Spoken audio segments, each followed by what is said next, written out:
حضرت علی رضی اللہ تعالی عنہ نے فرمایا، 4 باتیں اپنی بیوی کو کبھی مت بتانا۔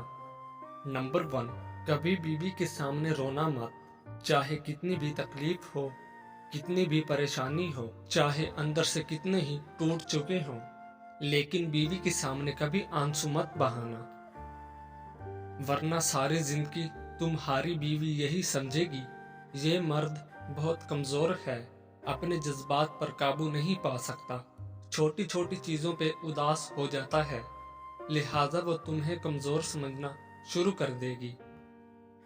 نمبر 2، بیوی کے سامنے اس کے گھر والوں کی برائی مت کرنا، کیونکہ ایک عورت جب شادی کرتی ہے تو وہ اپنا گھر چھوڑ کر آتی ہے، لیکن اپنے ماں باپ کبھی کوئی نہیں چھوڑ سکتا۔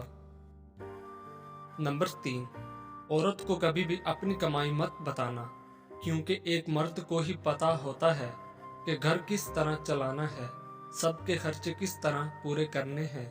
ہاں، عورت کو اس کا خرچ ضرور دیں، اس کی ضروریات کا خیال رکھیں۔ نمبر 4، اپنی بیوی کے سامنے کبھی اپنے گھر والوں کی برائی مت کرنا، کیونکہ اس طرح تم خود ہی اس کی نظر میں اپنی عزت ختم کر دو گے۔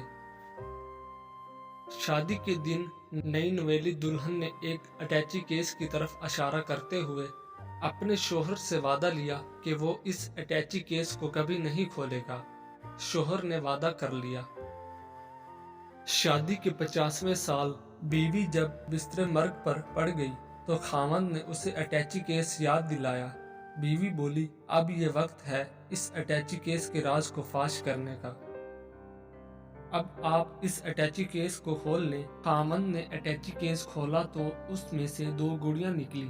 خاوند کے پوچھنے پر بیوی بولی، میری ماں نے مجھے کامیاب زندگی کا راز بتاتے ہوئے نصیحت کی تھی کہ غصہ پی جانا بہت ہی اچھا ہے، اور ماں نے مجھے طریقہ بتایا تھا کہ جب بھی اپنے خاوند کی کسی بات پر غصہ آئے تو تم بجائے خاوند پر غصہ نکالنے کے 1 گڑیا سی لیا کرنا۔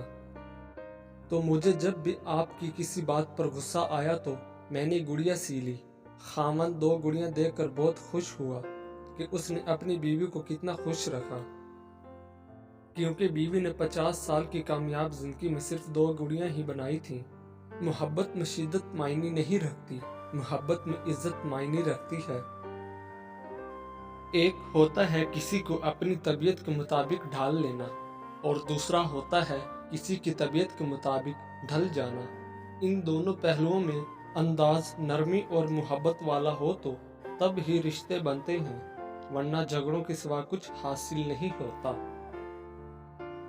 اللہ تعالیٰ نے دنیا میں جو سب سے پہلے رشتہ بنایا وہ میاں اور بیوی کا ہی رشتہ تھا، اور پھر باقی سارے رشتے اس کے بعد بنائے، اور پھر یہ رشتہ تو ہے بھی ایسا کہ کتنی بھی دھوپ چھاؤں آئے، اس رشتے میں ایک دوسرے کے بغیر گزارا ممکن ہی نہیں۔